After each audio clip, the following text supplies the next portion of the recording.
The truth every man must know, and every woman needs to know about him.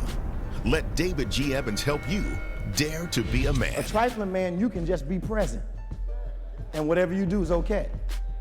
Good man pushing you to become, just by the way he is.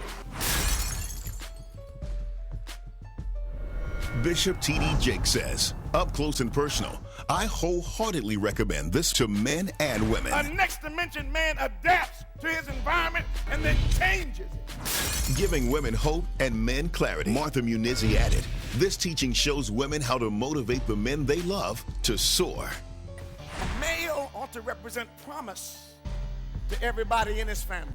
Hailed by Stedman Graham as remarkable. David G. Evans' book, Dare to be a Man, or the 3-message series on CD or DVD. Visit our website or call 1-800-591-8480 now. Allow God's living waters to wash over you and refresh your soul. You've been praying for yourself when the answer is in praying for other people. While I'm praying for California, God shows up in my house. As kingdom people, with the king in us, and us being sovereign ground, we are not governed by the laws of this land, but we're governed by the laws of heaven. He's talking about you going to draw water from the wells of salvation. Where's the well? In you. If we want to release the water, watch this, we don't have to pray for it to come. Where we are now, we pray for it to be released. Release deliverance and transformation in every area of your life through God's living waters. This revitalizing 3-message series can be yours on CD or DVD when you visit our website or call 1-800-591-8480 today. What if you could make one decision to unleash everything great in your life? Would you do it? Would you say yes? Aren't you tired of your relationships, your health, and so much more suffering because you lack the truth you need to change? The life you desire is within your reach. You can achieve all the success, happiness, and prosperity you deserve by simply learning the secrets that lead to real personal transformation. Change is hard, but not impossible. You just have to make one radical decision to get real. And there's no better authority on the real steps to change than David G. Evans. Some men trust in chariots. Some men trust in horses. But we will trust in the Lord. David G. Evans is leading the charge to bring you the power to change your life. He is committed to the mission of helping you transform and become a person of power. And it starts with his all-new system to change your situation. At the centerpiece of this life-altering collection is David Evans' groundbreaking training course. From ridiculous to radical to real, this means war. In this series, you will discover the steps to change. This series includes 2 powerful messages, each on winning the battle in your mind and cultivating a language of faith. That's 4 messages, 4 power-filled hours of material. If you want a better marriage, this series has the answers. If you want to achieve financial independence God's way, the secrets in this series will empower you to make it happen. If you want a life of power, anointing, and influence, this series will show you how to get it, and there's more. You're looking for serious, immediate results. So Bishop Evans will also include one of his best-selling messages called Weapon of Warfare. This classic teaching will build you up to start fighting in the spirit for what you deserve. This powerhouse collection, from ridiculous to radical to real, and Weapon of Warfare, will give you all the biblical strategies you need to change anything in your life. This collection will ship to you immediately with your gift today to David G. Evans Ministries. This ministry is revolutionizing the kingdom by empowering believers. Souls are being saved daily, and we need your help to grow this impact in a real way. Call now and sow your seed of just $35 for your transformation to help people around the world. Your $35 love gift goes straight to the front lines of ministry, providing help to those that need it most. Call now. Make the decision to get the power you need to change your life forever.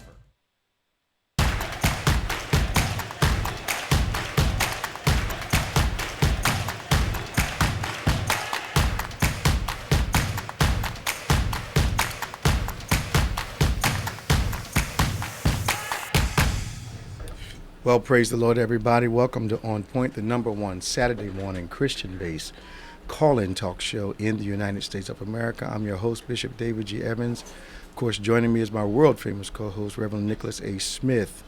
We want you to get involved in the conversation today. Our numbers are toll-free, 1-866-743-8267. That's 866-743-8267. Once again, 866-74-EVANS. You can give us a call. Those of you that are joining us from around the nation and some around the world, we are welcoming you again to what we think will be a very informative kingdom-based conversation this morning.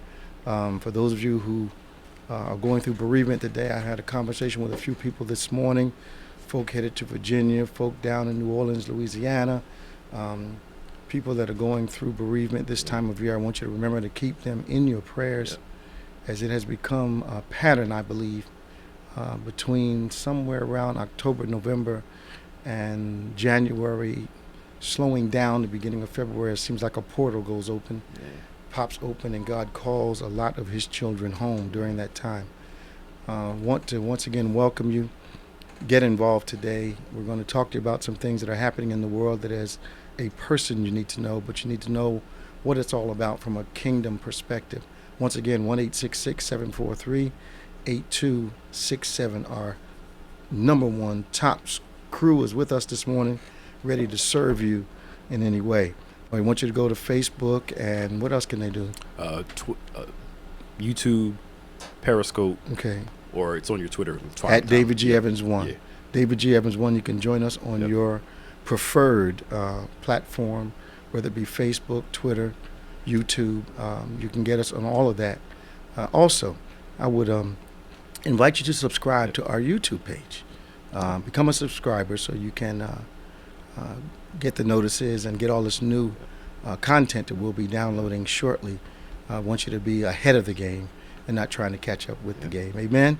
So Pastor Nick, how you doing this morning? I'm doing well. How are you doing, sir? Trying to make it, man. Trying to get there. A lot going on this week. I'm a little surprised at this Prince Harry and Princess Meghan. Not surprised. I wondered whether she was going to influence him out or whether he was going to influence her in. And it appears that he is trying to make adjustments to accommodate her, but she can't give him another family. True. And she can't give him another position. So I'm wondering whether he is bending a little too much. I don't know whether resentment finally comes from he hasn't resented his income from the kingdom all up until this time. So now all of a sudden there's a problem with the 5% salary that they get, and they want to give that up. Why can't they do both? Well, can we look at it from another side too? Always. All right. Well, of course, yeah. Well, his wife that he loves is being horribly bashed by a racist base in England. Did he expect that she was going to be received like a white woman? Well, I don't know if he expected it or not. Okay, I didn't. So, and she probably thought she could deal with it, and then kind of... She's getting Obamaized. Yes. The other part, too, is somebody brought this up, and I didn't even think about it. He saw what the paparazzi did to his mother. Absolutely. Would he want to put his wife through the same thing? He would not. But did he anticipate that she would at least go through the drama that she's going through with the press? Did they have... It appears as though, I could be completely wrong on this, and I'm glad to be wrong. It could be that they romanticized the appeal and didn't do a balanced look at what she was going to go through what she's going to be in the environment that he is in. Yes. Because I believe he knows his people. Yes, I'm almost sure. So I'm wondering if they romanticized it, it's going to be all right, blah, blah, blah, blah, when obviously the country's not going to change because he marries a sister. Right. I agree with both sides. Okay. It's, but he's always been the I don't know, some would call the rebellious one, or the one that's always kind of skirted the line. So to me, this isn't surprising that he did this, because he's always been the... Now here's my issue. I think all of this is going to be fine Mm-hmm. if she's got a stick and stay, but she doesn't look like a stick and stay to me. No, she's not from that. She looks like a run and hide to me. Yeah. Okay, I'm just saying. Yeah. She's got this look in her eyes like, Mhm. I don't know how much longer I'm gonna put up with this. Yeah. Okay. Yeah. And but we see a lot of people in high positions do that constantly. They marry somebody just for, they don't consider that other side. Yep. to the Prestige. marriage. Yeah. It's a fairy tale. And can the person manage? Become a princess. Yes. But I believe when you become a princess or a prince, that the other side of being a prince or a princess may not be fully considered by some. Yeah, absolutely. Now, I'm not surprised that she's going through what she's going through in England. I've been there. Yeah. I know how it is. I've got friends that live there, and they're very open about the climate. Yeah. So it could be the fantasy side that they concentrated on. Sure. You know, it's going to be all right, but now they're hitting reality, and a lot of people don't want her in that position. Not at all. Now they're saying they're going to continue with their duties. They're not abdicating their roles and their positions. But they did say they were pulling back. They're just pulling back a little bit. Yeah. Okay. But like I said, he's always been the one that goes. Yeah. His whole life, just. Yeah. But he is the Marilyn Munster of the royal family. Yeah. He's he walks to the beat of his own drum. He doesn't see that much wrong with them. He's still a Munster. Yeah. And then the other side too. So if we bring this up, how about if this whole royal family thing just wasn't his thing? Does he have that? Well, of course, everybody has that right to say, you know what, my family's in this royal line, but I never really wanted this. I'm good without it, and I could just walk away with it and do my own thing. What's amazing about that? Would that be me, wrong? Well, what's amazing about that to me? Only people in his position have the option of saying, I don't want to do it. Right. But he's benefited from it his entire life. This is true. I call it the Michael Jackson syndrome. You know, I hated my father. He made us rehearse all the time.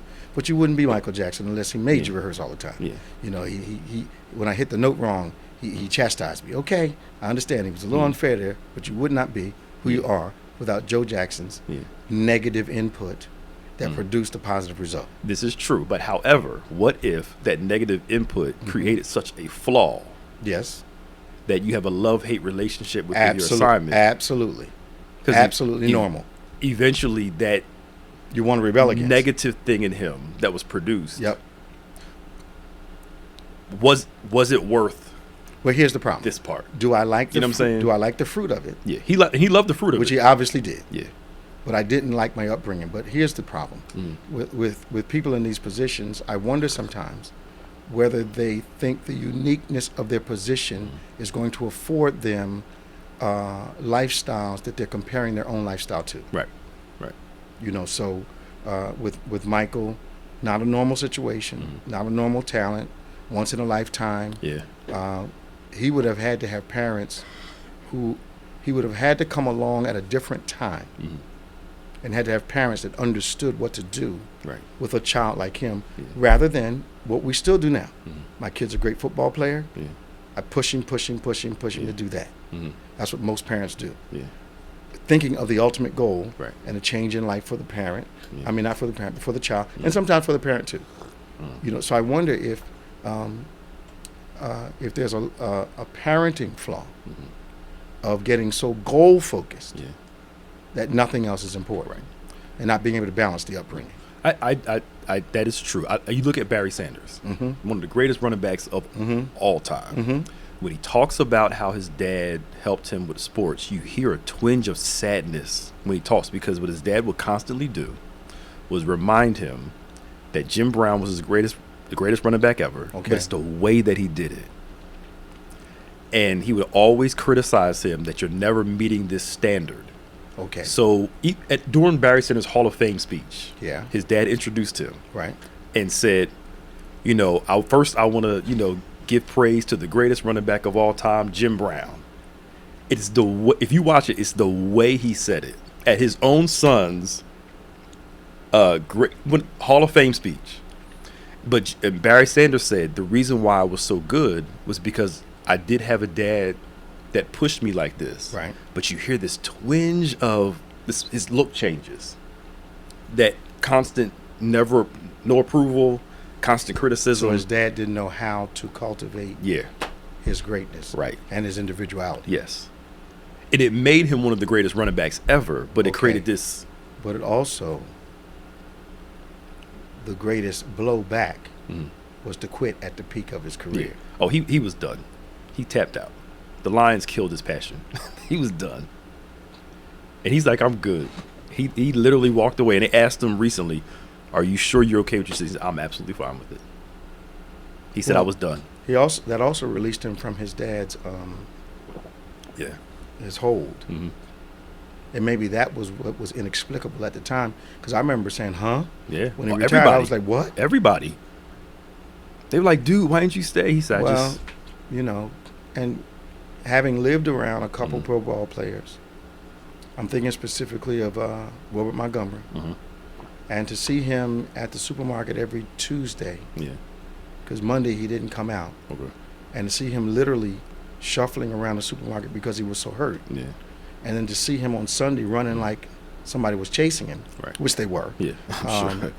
You know, you realize it was this constant cycle of we call them taking a hit, Mhm.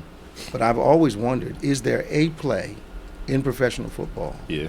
where you don't get hurt? Oh, of course. Your body can only take so much. I mean, every play you're taking a blow. So, Yeah. you know, we think because they get up and walk back to the huddle that they're not sustaining some kind of injury. But, Yeah. you know, there is a distinct difference between being injured and being hurt.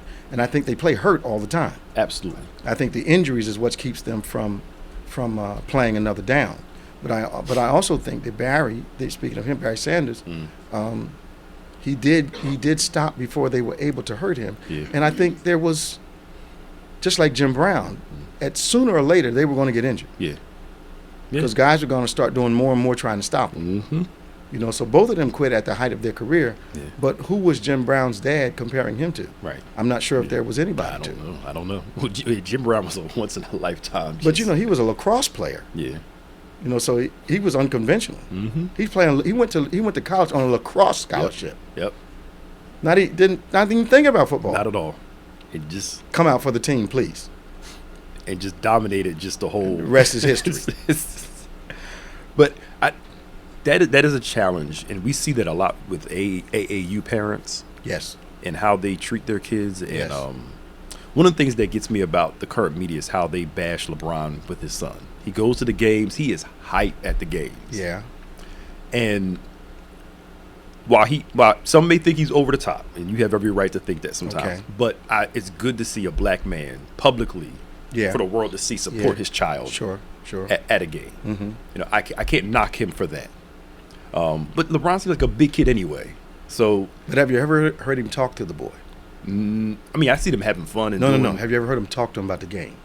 He's instruction-wise, Yeah, yes. it's very different, Okay. very soft, Mm. very, you know, okay, you had a couple bad plays, Yeah. but let's take a look at it. Okay. You know, what do you think you should have done when this happened? And how do you feel about this? And Yeah. you're sitting there watching him actually counsel this boy Mhm. through the lack of performance, Okay. getting him ready for something else. Basically, he's telling him, this is not the end of the world today. Right. You're going to have another game. Right. We're going to go home and work on this whenever you feel like it. Yeah. You know, consequently, his son walks up to him at the breakfast table, slaps him in the back Yeah, of I the saw head, that. and says, "What happened to you last night?" And then he comes out and scores 40. Yeah. You know, because my son went upside my head this Yeah, morning yeah. at breakfast. I'm trying to eat my cereal. Right.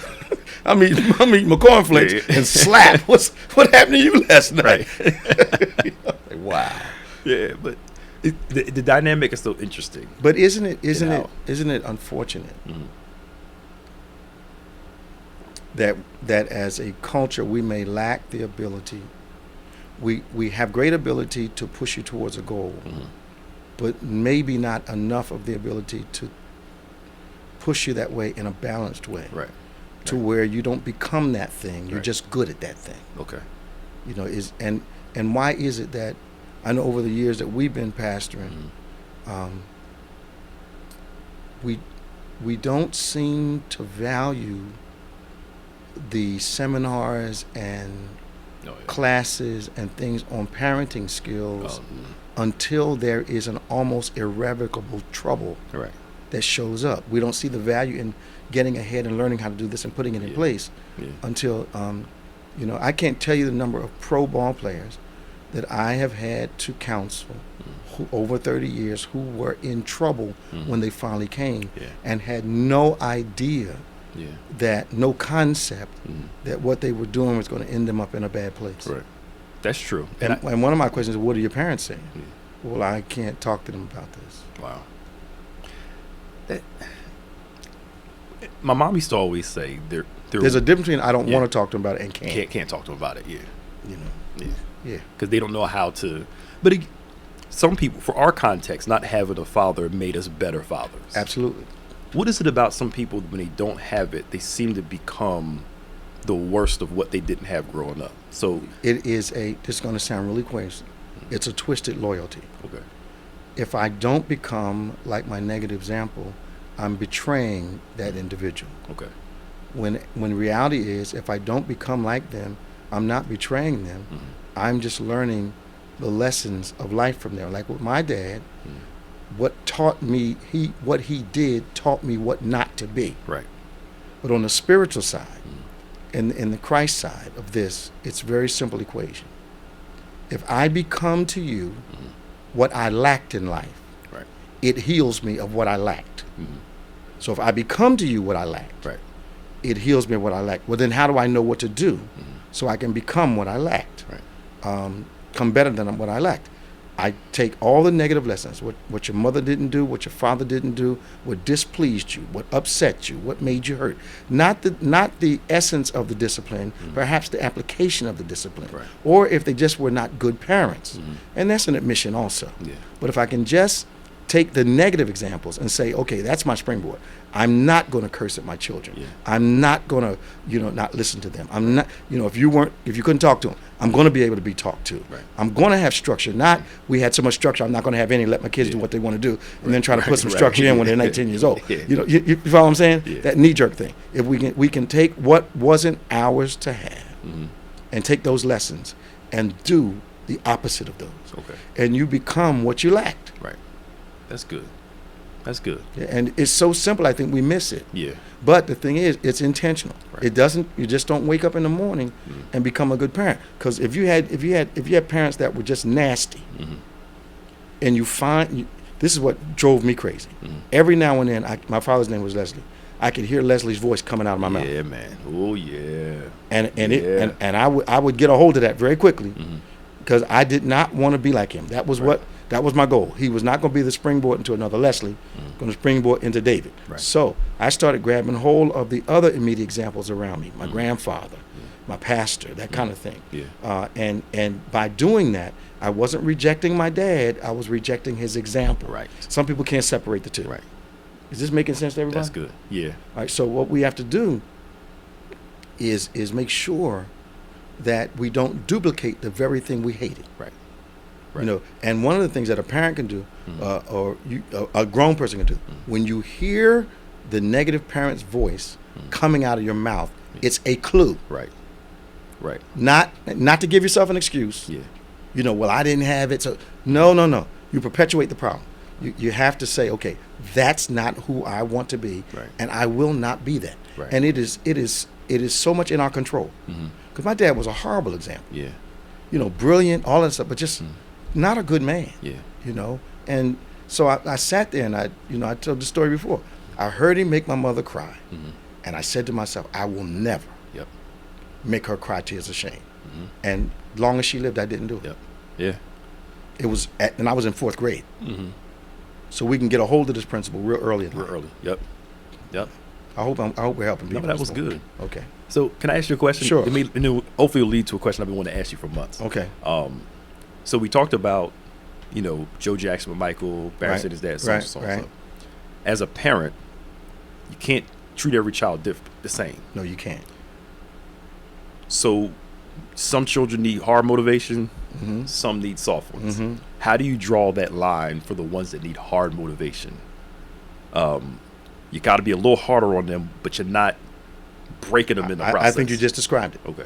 I think the structure has to remain, because there's certain boundaries that have to be set, because the boundaries are not set in early life for the moment they're living in. The boundaries are set for later on, when crossing those boundaries will cause them to fail in life. Okay. Job, school, social, those things, relationships. So the structures have to be there.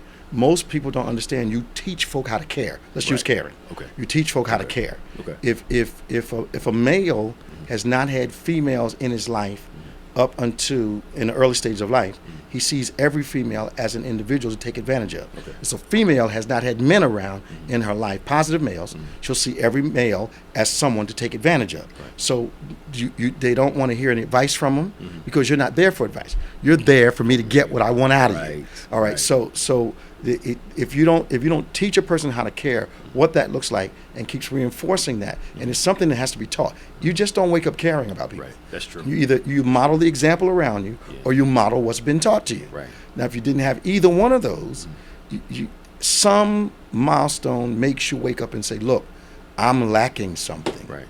Either a successive of relationships where you get chastised for doing something that's uncaring, for being selfish, for doing selfish things. And what happens is you become a person who knows how to be courteous, but you're not a courteous person. You become someone that knows how to be nice, but you're not a nice person. It's transactional. Yes, sir. Yeah. You know how how to act like you care, Yeah. but you really don't care, Yeah. because all of it is based on a goal, something you want to achieve. Right. Is this making sense to It's everybody? transactional. So it's transactional rather than relational. Yeah. So for us, we have to have a structure, but the structure has to be flexible for situations. Okay. There's sometimes you need to be tougher, and sometimes you need to have conversation and try to work out the 2 or 3 conversation thing. And there are other things that happen. 2 or 3 conversations could be a problem. Right. So you need to get this right now. Yeah. So I think even with structure, we have to be versatile enough to apply it for situations. Okay. Because not all life is just fluctuating all the time. Yeah. But no structure is the worst thing you can do for a child.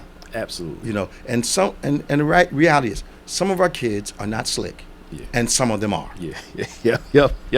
You know, just some are manipulative from the crib. Yes. And some are not. Yes. You know, some get in the same trouble for the same thing every day. Others think their way around getting caught 4 or 5 times and eventually get caught. They become great deceivers. Yes. Great manipulators. Where the other kid is not a manipulator. Just here I am. Yeah. It's so crazy how they learn that. Oh my God. My daughter is the sneaky. I understand. Woo! You are 2 years old. How in the world do you know how to do all this stuff already? Just. I tell people they don't learn a lot by what is said to them that early. They learn by observation. Right. You know, even when they can't talk back to you, they can hear you. Right. They can body motion. They can look at a result. You know, I don't understand these words, but there's some kind of thing going on right here, and that's not what happened when we were here by ourselves. You're not being honest with my dad, mom right now. Okay, that's how you do that. Yep. Got it. Yep. Yeah. If I leave my phone anywhere in the house, and she sees it, she runs over to it, and then now she used to go play with it, right? Okay. Because I don't want her on the phone too long for some long periods of time. That's right. Now she gets a little slick. Dad, phone. I came and found your phone. I just found it. Yeah. I'm like, no, I know what you want. No. You want me to say that? So go ahead and play with it a little right. while. So one time I'm looking in her room and she didn't see me, so I'm sitting back there observing her. My phone's sitting right there, and she's just looking at it. And she looks around. I'm like, you are 2 years old. Yeah, Doc. I'm like, what? Nobody has to teach them how to sin. Like, born in sin, shaped like, in what iniquity. the heck? The Bible says, born in sin, prone to wander. Like sheep, we have all gone astray. Yes, I'm like, You have to teach them how to do stuff wrong. I'm like, you too. But you can have them in the room by themselves.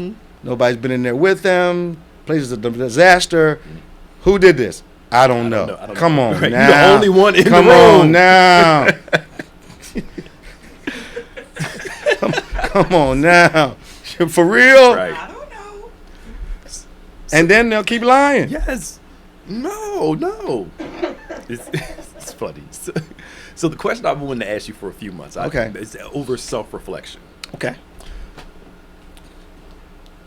Generations before, like Gen X, Boomers, Okay. so All that are stuff. known for their strong work ethic. Okay. Before. Okay. Very strong work ethic. Okay. Can work through anything. Right. Sometimes, especially oppressed people that you had to work and do what you got to do. Right. Sometimes I wonder if our work ethic that was produced from a negative circumstance. Right.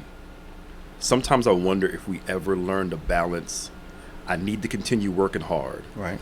but then heal from the thing that produced this work ethic. Okay. I hope I'm explaining. It's Okay. Because like a wound created this ability to keep on working, ticking, clicking, doing. Right. And I'm not sure if we always find. I'm not sure if we ever learn how to heal from those things. The oppression. Okay. And maintain the work ethic. I think sometimes we feel like if I get over this, I'll lose this part of me. I think you're still talking about our Barry Sanders and Michael Jackson. Okay. Because the reality is that we had something to prove, and that was to progress. Right. And the main vehicle of progression was education and employment or business. So there was a all-out push to succeed. Right. Now, nobody told us that you couldn't become wealthy and sit up in the house. Right.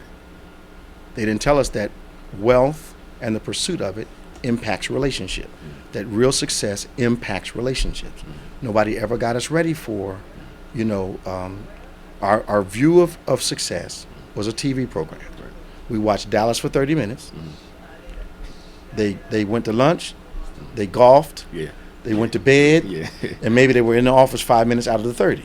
So we got this impression that, that the successful life, but they never showed what it took to get to that point. Right. The years and years and years and years and years of just grinding Yeah. to get to the point where most of your day was not, did not include an axe hanging over your head every moment. Right. Then you add the ethnic part into it, where you had to do twice the work to make the grade. Yeah. So that built a work ethic, which led towards success and independence. Right. Right now, what happens? Our children come along, and instead of instilling in them the need to work and giving them the drive, we completely vindicate them from stress. Right. Because I don't want them to. So the motivator now is, what do you want to do? You only have to do it if you want to. You don't have to listen to anybody. Da da da. So now structure has been completely wiped out, and the thing that pushed us towards greatness in a lot of ways is snatched away. Right. Then we turn around and wonder why a generation with no drive, and watch, we gave them stuff that they didn't earn. Yeah. Most of the stuff that the generation before this generation had, they had to earn it. Right. Now, there was always an element that wanted to get it another way. Yeah. All right, either illegally, drugs, numbers, whatever the case was. Yeah. But in our communities, that was something looked up to for a long time because you were still wealthy. Yeah. You had the trappings, but not necessarily the occupation. Right. Am I still making sense? Yeah. Right. So the reality is that we took out the motivators. Right. Because the children come along now, Pastor Nick, when you talk to them about racial discrimination, they draw a blank. Absolutely. Almost like it's not a consideration. Right. With my generation, if I've got 5 things to consider why something has gone wrong in a social or relational situation, racism is one of the things in the equation. Yeah. With my children, it's no concept. it's not even there. No. So once again, we've not told them about the struggle. Right. Because struggling can inspire you to do great things. Right. But also, it's reason there's so many lives without direction, because there's no struggle. Right. We're giving everything. There's no chores. Yeah. Yeah. There's no. Why am I paying somebody to cut the grass? And I've got 2 able-bodied young people standing in the house, male or female. Yeah. What happened to come out here, daughter, so you can learn how to change this tire, Yep. change this oil. Yep. What happened to all that? Capability. Right. So did we set up a generation of receivers? Oh yeah, absolutely. Okay. I think we set up a generation of receivers because we didn't want them to go through what we had to go through. Okay. But what we went through helped produce who we are. So we took we didn't know how to apply the experience as a teaching tool. Right. I just don't want you to even I'm so adamant about you not going through the experience. Yeah. I'm not even going to tell you about it. Right. Yeah. Yeah. I'm not going to let you know that that's what produced the house you're sitting in. Right. That's what produced the lifestyle that you enjoy. And I asked that because you listen to so many successful people when they talk about their drive to succeed. Not all of them, but there's a portion of them when they start talking about it. It comes from a place of I was hurt, and you can still hear the anger in because their it's real. voice. Because it's real. It's real. There's just sad. Like I was watching the Kevin Hart documentary on Netflix. Okay. The sadness is still real, and it's like. I'm looking like I don't want to be 60, 70 years old. Everybody's going to be wounded in life. It's a part of life. But do I want that driving force of my success to be a negative flaw? I hope I'm explaining myself the right way. I think like, there's an inability to look at that chapter in my generation's life as a chapter and not as an entire lifestyle. Okay. So we have a problem putting it behind us because part of it is still driving us. Right. Because the environment that we dwell in has not changed. Right. All right. So if I'm watch this. If I'm a guy that had to do twice the work to make the grade, and I've come along with a generation of other cultures, and they're all in the corporate setting, those mindsets are still present, and I still have to do twice the work to make the grade. Right. So I've got to be better than others. Yeah. Okay. And because I'm still in an environment where those people that required me to be better than others are still in charge. Right. All right. So if I start my own business, then I'm around business owners that believe I have nothing to say based upon the way I look. Right.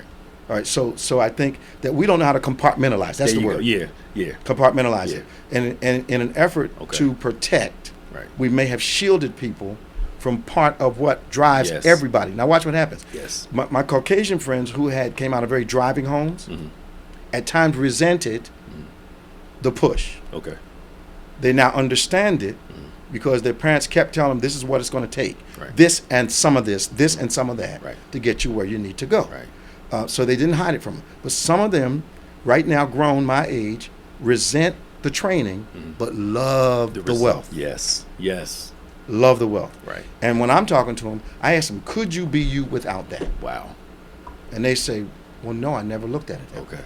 I said, so what you need to do is that was a tank of gas put in your car that you drove on for 20 years. Then you were able to make some decisions to be successful going forward. I said, but what you're doing is acting like you got the same tank of gas. Right.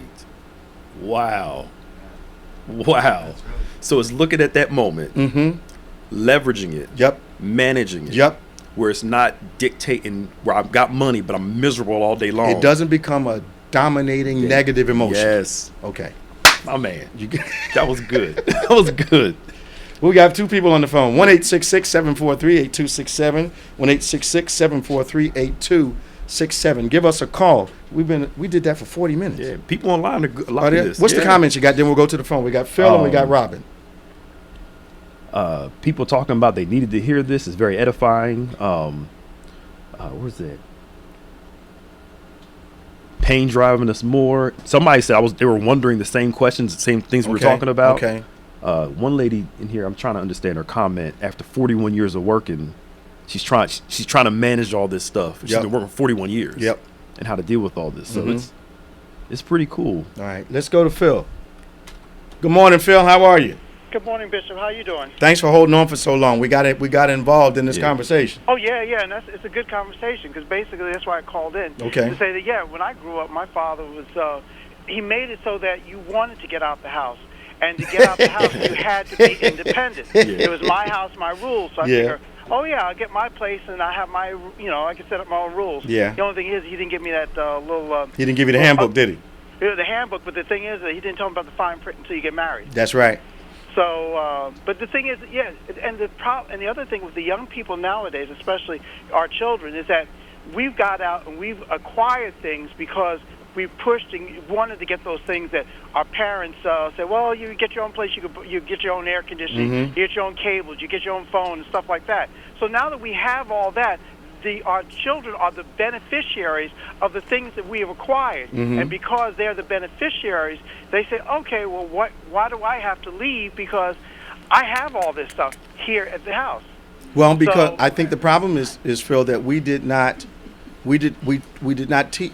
teach them thoroughly enough the responsibility to produce what they're enjoying, but also teach them how they had to prepare to produce the same things.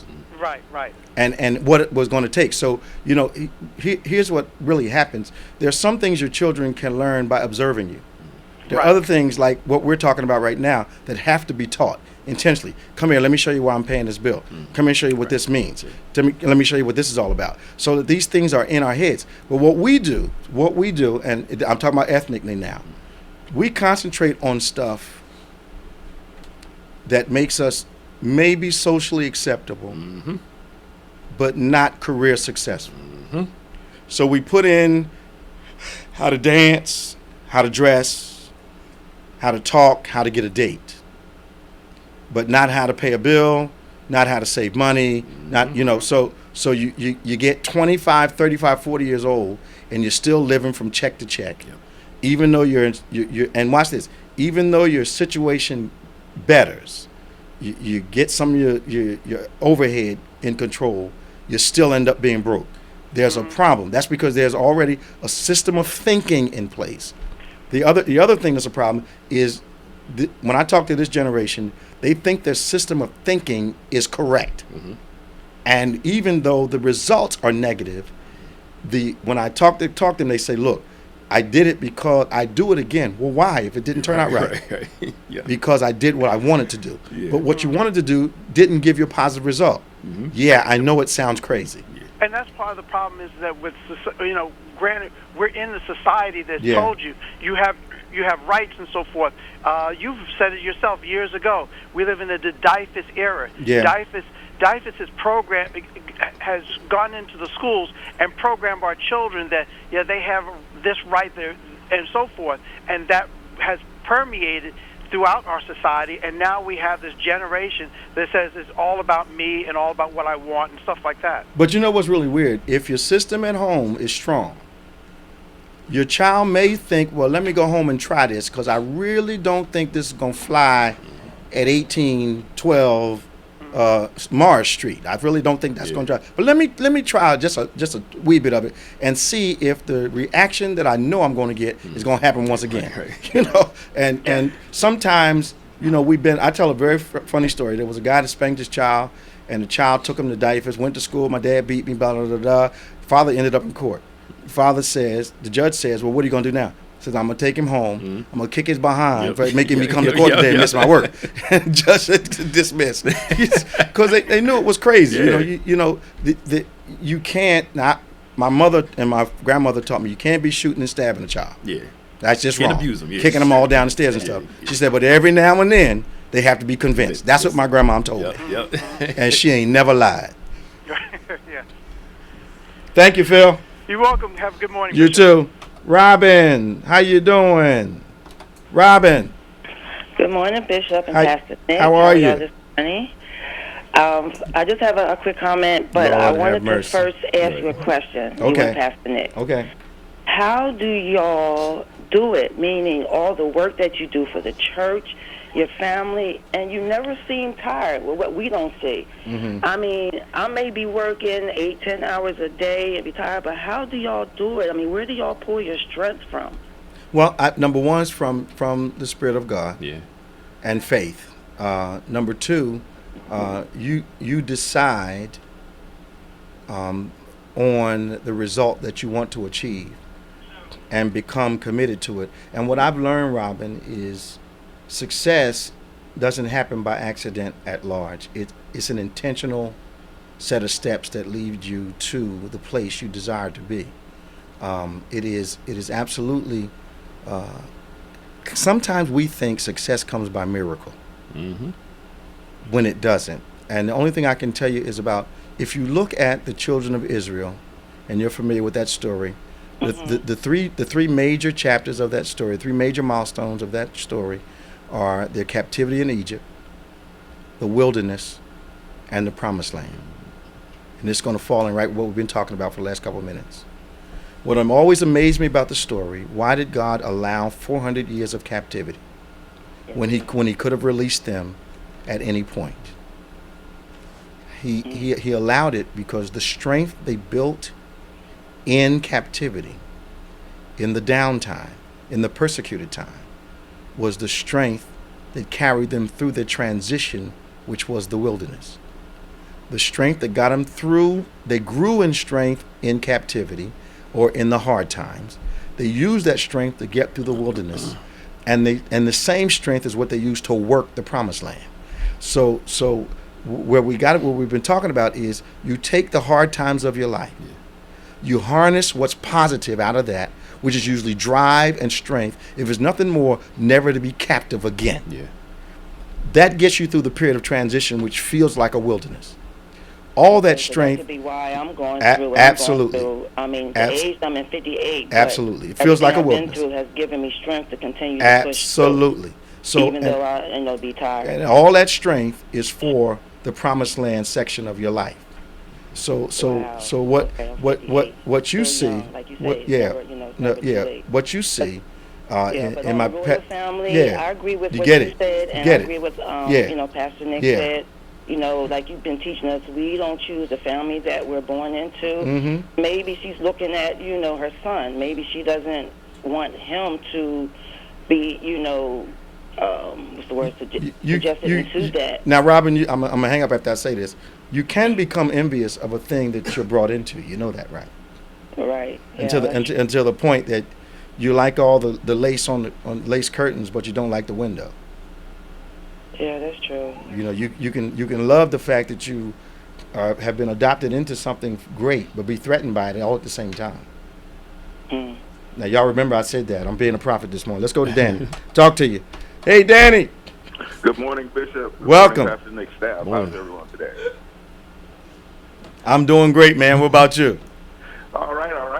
I see that y'all have the camouflage on again. It's 60 some degrees a day. We getting in the 50s today, bro. Yeah. Wow. It's going to be 70 tomorrow. We're going up to 68, 70 tomorrow. Yeah. Whoa, that's cool, though. Yeah, man. This ain't January weather. Bring my cold back a little bit. No. Take that January weather to Florida. You hear me? Yeah, I did get my yard work out of the way. I'm sure you did. I'm pretty good. But I just want to tell you that the interesting conversation you're having today, and I enjoyed it really. We were really laughing at the story that you were telling us, the situation where you were correcting the grandkids about behavior in the sanctuary. Yeah. And then they asked you on the way home, why did you stop us from praising God? Yep. Yeah. I was shocked. I'm like, what? I thought,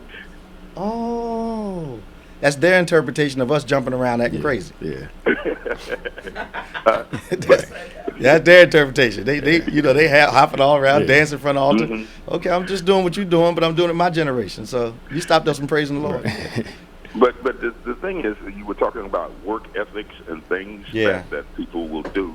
I've seen, like on my job in particular, we have young people who come in, and like you sit down and you try to talk with them and give them some, words of wisdom and what have you, but they just don't seem to get it, and they have no patience because, like I was explaining to one young man who was getting discouraged, he said, well, I'm going to leave. I said, why are you going to leave? He said, well, I don't want to do this. I said, but you got to start somewhere. This is an entry where you can go in, and you could go anywhere and do anything that you want to do, but they have no patience of saying, well, I'll start here, and then I advance to here. I said, well, where are you going to go next week or the month after? Yeah. There's no plan, nothing soever. Let me ask you a question, though. Can you recall, these kids are very media savvy. Mm. Can you recall advertisers showing this generation from the time that they're born, whether it be bikes, skateboards, whatever it is, they do not show you a process of acquisition. Mm-mm. It's true. They just tell you, you ought to have this, you ought to have that, you ought to have this, and you ought to have that. And if you don't have strong messaging in their environment, talking to them about process to get, and then they have to battle against some of their friends who are in the same grade they are, getting some of these rewards without any process at all, and they start to wonder, well, why can't I have them also? Right. But what I've seen is that we're not just sabotaging them for their youth, but they get in relationships as adults and still expect results without process. And then they're upset until they get into an exploitative, here we go again, they become transactional rather than relational, and become very adept at appearing as though they're in a relationship, when in essence it's just a transaction. Mm-hmm. Yep. And one last thing is that you were talking about how we value certain things, and they have no relationship as far as the process that we had to come through in order to get where we are today. Wherein that, we were talking about the election coming up, and that everyone go ahead and get registered to vote. The younger guys says, "Well, I'm not going to vote because there's nothing." What? I don't understand that mindset at all. They want to complain, but they don't want to put their voice in. Yeah, exactly. How's my sister doing? She's doing great, Bishop. I'm telling you, I'm so proud of her. We made it through the holiday season. Okay. As you said before, we have to think about the good things. Yep. All is well, and I want to thank you all for, giving us the inspiration. Please give her my regards, will you? We'll do. All God right. bless you then. Talk to you All soon right. now. Mm-hmm. Ava, going on, girl? What's going on, Bishop? How you doing? Good morning. I'm all right. I finally woke up on a Saturday. I said, let me call my best. All right, girl. I had a comment for the ones she was talking about that has, we have 6 kids in our house. Okay. So, the balance between, this one you got to lay hands on and this one you got to be nicer to, not necessarily let them go, but nicer. Mm-hmm. And it is a struggle toggling between the different personalities when you have that many Absolutely. in there, and trying to make sure that you're giving all of them what they need, but the way they need it. Mm-hmm. Absolutely. And it's a lot of recalibration, because sometimes my husband and I try something. After a couple months, you're like, okay, that's not working. We got to switch gears and figure out what's going to work for this kid. You know what I mean? Yeah. And for me, the easiest ones are the ones that you can come at and be like, I will kill you on the spot, son. Like that kid is easier for me to deal with than the kid who's like, I got to stop. And Got to sit down and counsel. Talk to him, yeah. Yeah. You know what I'm saying? Like that. Yeah. It's a struggle for me, because I feel like I'm coddling them. Yeah. You get what I'm saying? Yeah. So it's a struggle for me to understand, but I also don't want that kid to feel like, oh, mom doesn't care, she's always yelling, Mm-hmm. blah, blah, blah. You know what I mean? So it's a struggle thing when you're dealing with that many kids. So But I think Ava, haven't you noticed that even with us as adults, I guess I'll use myself.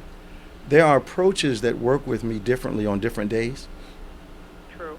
Like some days I'm more equipped for a direct approach, and other days, I need to be talked to a little bit more. And the problem is that we don't hold up a sign that day to let everybody know you can be real direct with me today, or I need you to talk to me a little bit today. We don't hold that sign up, so people kind of are in a minefield trying to deal with us, and then we have to be aware of the fact that we go through these different moods. My point is that the kids require a different application of method, but the method still is trying to achieve the same result. Right.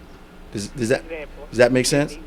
All right. So the one kid you can holler at, the other kid you sit down and talk to. Yes. Now the problem with the one kid you holler at is they tend to get in trouble for the same thing repeatedly. Absolutely. All right. Whereas the one you can talk to, they usually don't have that same repetitive issue.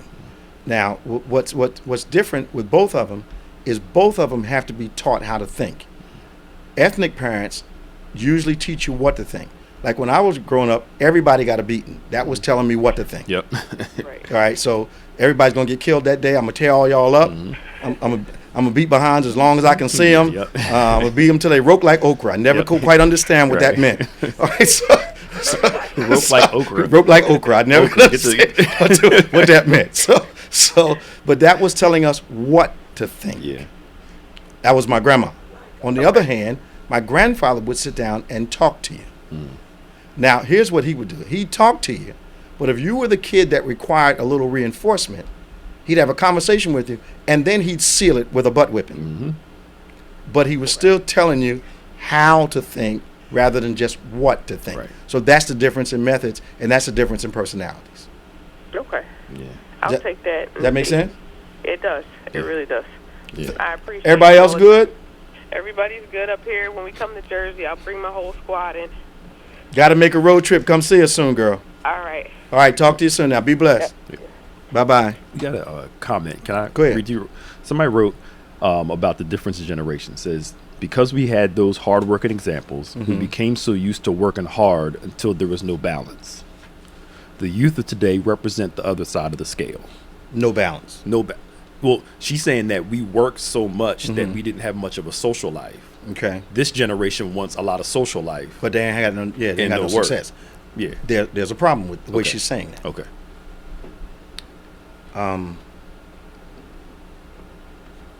The misconception is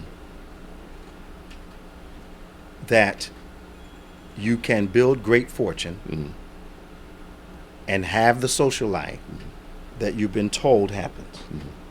For instance, a guy I know really well, doing really well in his life right now, told me that he spent 25 years on the road to get to this. Right.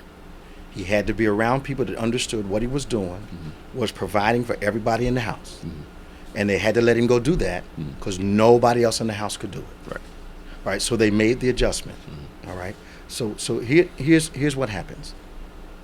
When you have people around you, Pastor Nick, that say they understand why you work the way you do, but then they have an emotional reaction that acts like they don't.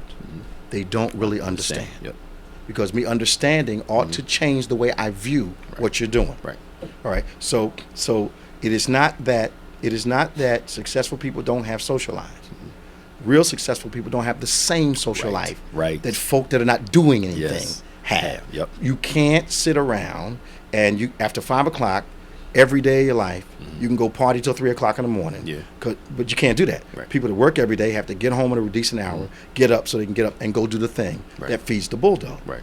So the imbalance is knowing how to have an expectation of social life based on the career that you are pursuing. Right. And if I'm not pursuing a career, I've got plenty of social life. Right. But if I'm pursuing something, or if you're leading something, that changes the dynamic. Absolutely. But again, so you go from, to an intentional, strategic social life. Right. Like you like to go to the movies. Yes. So every now and then when something comes out, you're going to go. You don't get to do that all the time. Not at all. I got friends that are doing the same stuff I'm doing. They're in the movies 2 or 3 times a week. No. What? What about your work? Right. But then they're not satisfied with their work. The work. Yep.